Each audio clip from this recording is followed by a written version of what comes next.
moving, and I'm just working with my fingers. So isolating certain parts is fundamental for this reason. For a sound matters also. So for example, if you want to play a very light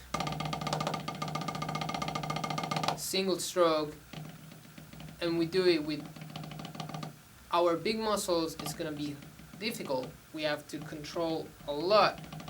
Instead, if we just use our fingers, it will be way easier. Then we want more density, so we can shift from fingers to wrists,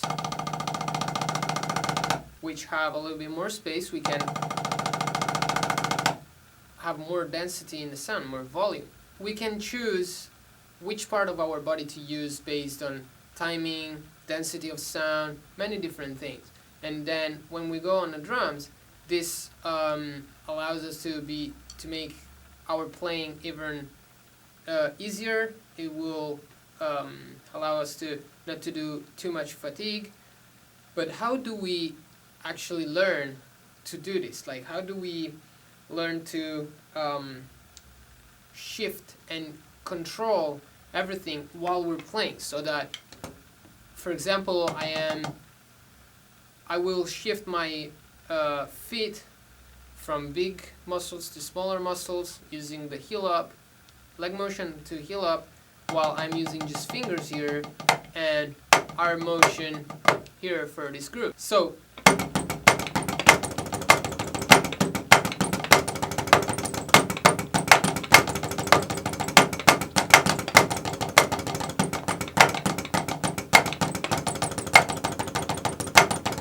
okay, so I shift from big to small muscles, both with my feet, my right hand, my left hand, and I was in complete control of what was happening.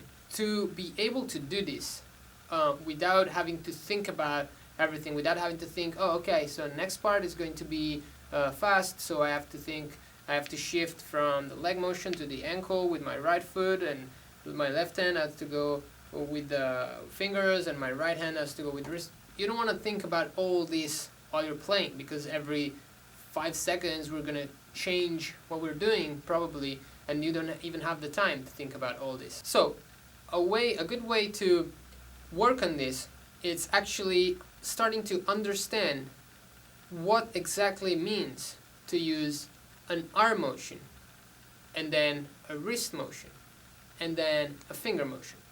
So for example, here I understand that this is arm motion because it involves my arm. My wrist is not isolated from anything. Okay, everything is reacting together. Instead, if I want to only use my wrist, then I will have to find a way to keep my arm completely still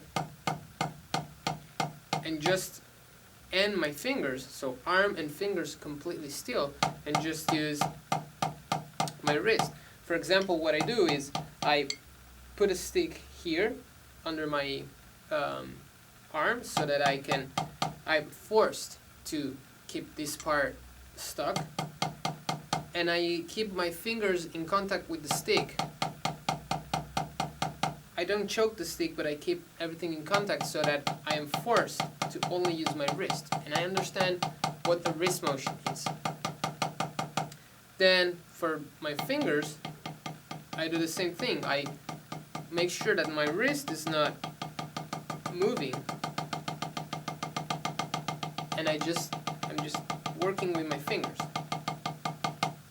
Then same thing, of course, with my left hand.